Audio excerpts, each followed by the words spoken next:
Bismillahirrahmanirrahim. Assalamualaikum warahmatullahi wabarakatuh. Bapak Ibu, para penyanyi dangdut kebanggaan Indonesia, para musisi arranger kebanggaan Indonesia, perkenankan saya memberikan sepatah dua patah kata untuk berbicara kepada Bapak Ibu. Tapi sebelumnya, Masya Allah, tadi Ibu Gaby Parera, kalau kita bilang adalah Empok Geboy atau Empok Noriknya kita. Terima kasih banyak, Gaby. Hidup Iki Nurjana. Belum ngomong. Terima kasih banyak, Gaby, atas semua paparan tadi, gitu ya. Semua paparan tadi itu benar-benar menjadikan banyak aspirasi kita tertuang ya, gitu. Banyak hal yang kita rasa juga tertuang. Bagaimana kita tetap harus menjaga harmonisasi, bagaimana kita harus saling menyayangi satu sama lain, menghargai senior dan junior. Nggak ada gender yang sifatnya wanita atau pria, karena yang kita lakukan di sini adalah untuk kita semua tanpa membedakan siapa dia laki perempuan, senior junior, bukan, gitu ya. Jadi buat saya apresiasi yang tinggi dan besar. Kalau dia mengasih unek-unek wajar, Bu. Lumayan ya, hatinya berbunga-bunga. Lumayan bahwa gini, proses ini adalah proses kita berorganisasi. Apa yang dilakukan Gaby tadi adalah saya salut 1000%. Menggelegar, bervisi, punya arahan, maksud dan tujuan untuk dari dirinya sendiri dan juga untuk Bapak Ibu semua. Itu menyentuh banget. Dan Masya Allah, kenapa sih harus kasih sama gue? Padahal aku mau nyeblos kamu nantinya. Padahal ya, aduh. Oke deh. Jangan, kita udah ada suami. Oh iya. Oke, dan yang pasti juga apresiasi besar buat Gaby dan juga buat senior saya Mas Hendro Saki. Masya Allah, Mas Hendro itu bekerja sama dengan kita dalam waktu 6 tahun bersama teman-teman yang lain. Kalau saya kan ibaratnya kalau lagi kampanye tuh incumbent ya, yang sudah melakukan perjalanan kemarin. Kalau saya bilang saya selalu itu bukan pekerjaan saya 100%, tapi itu kerja tim. Ada Gaby, ada Elvi, ada Mas Hendro, ada Mas Bambang, ada semua teman koordinator Mas Pri dan sebagainya. Ada satu lagi yang dari tadi nggak kesebut, Pak Legal kita tuh Mas Ismail, ya Allah ya, tetap ada dari bagian kita. Ada Niken juga. Nah, Niken ini juga salah satu generasi muda dangdut dari KDI yang mewakili kepengurusan saat ini. Itu ya, jadi adik-adik KDI atau siapapun di sini yang muda-muda kalau jadi pengurus atau mau mencalonkan diri sebagai ketua, ditunggu 5 tahun berikutnya. Oke? Harus ada regenerasi, harus ada yang mewakili kita. Jadi kalau saya, mungkin visi misi saya tidak terlalu banyak yang harus saya sampaikan, malah saya menyampaikan apresiasi yang besar atas kepercayaan Bapak Ibu semuanya, atas kesabaran Bapak Ibu semuanya, di atas kekurangan kami. Kami pasti masih kurang, pasti kami melakukan kesalahan, dan kami harus melakukan koreksi-koreksi. Koreksi apapun yang dilakukan buat kami itu adalah sesuatu hal yang sangat-sangat kami butuhkan, karena kita tidak boleh terlena. Al-Fatihah buat Mas Kuntat Mantul gitu ya. Dan yang pasti ini adalah kerja tim. Buat saya kerja tim itu penting. Siapapun yang nanti memimpin di depan, yuk sama-sama kita membuka dan sama-sama kita belajar, sama-sama kita kasih tahu mana yang baik, mana yang benar, sama-sama dikoreksi mana yang baik, mana yang benar. Bagaimana yang terjadi dalam kepemimpinan ini. Mas Hendro masih tahu saya yang mudaan, Mas Hendro telaan dikit. Beda 2 tahun doang. Lalu nggak ada, buat saya pada saat kepengurusan tidak ada batasan siapa itu yang lebih tua atau lebih muda, tapi kita saling mengkoreksi.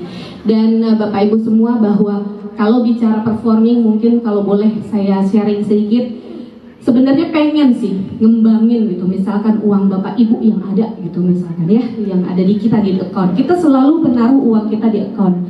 Account itu tercatat setiap 0%-nya, setiap detailnya. Tapi pada saat kita menunggu, ada nggak ya income lain dari LMKN kira-kira?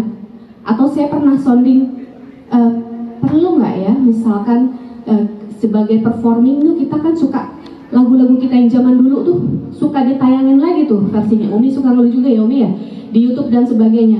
Mukanya kita kan ya, suaranya kita, tapi kita tidak mendapatkan apa-apa. Cuman baru teman-teman pencipta, cuman baru bapak-bapak ibu pencipta gitu. Nah itu sebenarnya juga sesuatu yang berbeda. Kita LMK nggak boleh melakukan hal-hal yang seperti itu karena memang LMKN lah yang menjadi rurutan kita untuk mendapatkan royalti. Itu sudah aturannya, tidak bisa diganggu gugat. Hasil-hasil bapak itu bisa di situ, hanya di situ. Dan apa ya, sesuatu yang tidak boleh diganggu gugat dan hanya itu karena kita perform gitu. Kita tidak boleh mengolahnya karena takutnya kalau nanti mengolahnya uang bapak ibu tiba-tiba melenceng kiri, melenceng kanan, akhirnya ke bapak ibu jadi mengecil, gimana? Kan salah kita, dosa kita mengolah uang bapak ibu juga gitu ya gitu. Itu sama sekali tidak boleh kita mengolah uang bapak ibu, karena kalau akhirnya gambling berbahaya, akhirnya amanah kita buat bapak ibu kepotong untuk hal yang kita nggak tahu akan apa jadinya di depan. Dan emang secara undang-undang nggak boleh kita memperlakukan uang bapak ibu untuk apapun, nggak boleh. Itu hak bapak ibu. Kalau mau lakukan itu, setahu saya ya, saya sempat sharing di grup, kalau nggak ada Mbak Fonisela ya, bagaimana caranya kita mendapatkan hak kita di YouTube misalkan, gitu ya, atau karya-karya kita yang lama gitu. Nah itu sebenarnya kita harus punya publishing juga, kayak para pencipta.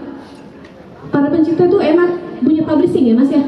Jadi kita benar-benar ada, tapi di luar LMK, nggak boleh di dalam LMK, karena kita nggak boleh ngelola uang ibu bapak yang harusnya memang harus menjadi uang bapak ibu, nggak boleh sama sekali. Jadi kita harus ada akhirnya outsource. Misalkan kalau publishingnya pencipta apa mas? Masif misalkan, Mas Hendro ya, Masif ya. Terus siapa lagi ya? Apalagi deh, banyak di publishing. Nah itu buat pencipta ada. Kenapa kita yang terkait tidak coba untuk menggali punya publishing buat terkait? Jadi karya bapak ibu semua itu mungkin ya, aku bilang sama Mbak Funi, mungkin kita bisa jajakin. Waktu itu saya sempat sounding di grup, saya pengen tahu bahwa bisa nggak sih, tapi itu PT di luar, bukan di dalam. Saya nggak berani kalau untuk mengelola di dalam, karena itu uang bapak ibu murni dari LMKN. Kalau kita mau bergerak itu di luar dari kita. Kalau kita mau bersatu lagi, artinya di luar dari itu kita bikin PT untuk publishing, untuk menarik uang bapak ibu yang ada di digital. Sambil kita cari tahu ya di mana undang-undangnya, di mana cara menariknya, dengan siapa kita bekerja sama, sistemnya seperti apa. Ya, tapi tidak bisa di sini ya Mas. Kita harus bikin PT dan kita harus bersatu lagi untuk menarik hak kita yang dipakai zaman dulu sampai sekarang masih dipakai lagi. Di YouTube, di mana itu kan dipakai. Sorry, terlena juga aman zamannya Bang Kuter misalkan sudah 25 tahun yang lalu tiba-tiba ada lagi, atau lagu Umi Ayah Mansur ada lagi sekarang. Kalau dulu kan kita cuma CD, kaset dan sebagainya. Sekarang kan udah video. Sebel banget ya muka kita di mana-mana tapi nggak ada yang narik gitu. Kita nggak punya kekuatan apa-apa untuk menarik gitu. Buat aku itu penting gitu. Aku juga sedih gitu. Sama satu lagi Bapak Ibu, kemarin ada gugatan MK yang akan menggugurkan. Pemerintah membuat peraturan bahwa 25 tahun setelah lagu edar, itu artinya hak ekonomi kembali ke Bapak Ibu. Kalau zaman saya dulu 94, hak ekonomi saya kontrak sama MSC Record, saya pasti kontrak putus. Banyak kan yang kontrak putus ya? Banyak yang kontrak putus. Pemerintah membuat undang-undang untuk tidak memberlakukan kontrak putus, tapi berlaku hanya 25 tahun. Nah ini yang lagi digugat di MK oleh Musika Group. Maaf ya, aku jadi kemana-mana deh. Tapi ini maksudnya bicara gini, bahwa haknya Bapak Ibu itu, kalau soalnya kita bicara bagaimana kita kreatif untuk mendapatkan income lain, gitu ya. Tapi jangan mengganggu yang ini. Ini sudah dari pemerintah, gitu. Bagaimana caranya? Kita membuat publishing, pencipta ada, kenapa terkait enggak? Boleh kan? Pencipta ada terkait enggak? Hanya kita harus mengetahui prosedur yang baik dan benar, sesuai hukum.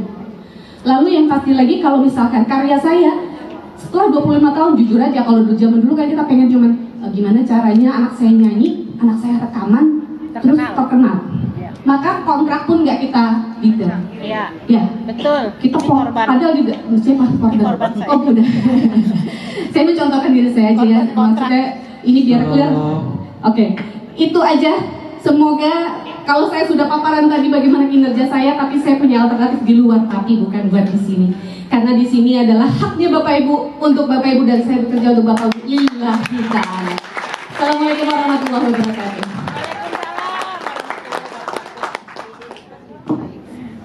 Terima kasih buat kandidat calon ketua RI dengan nomor urut 3. Baik, masih dalam rangka sidang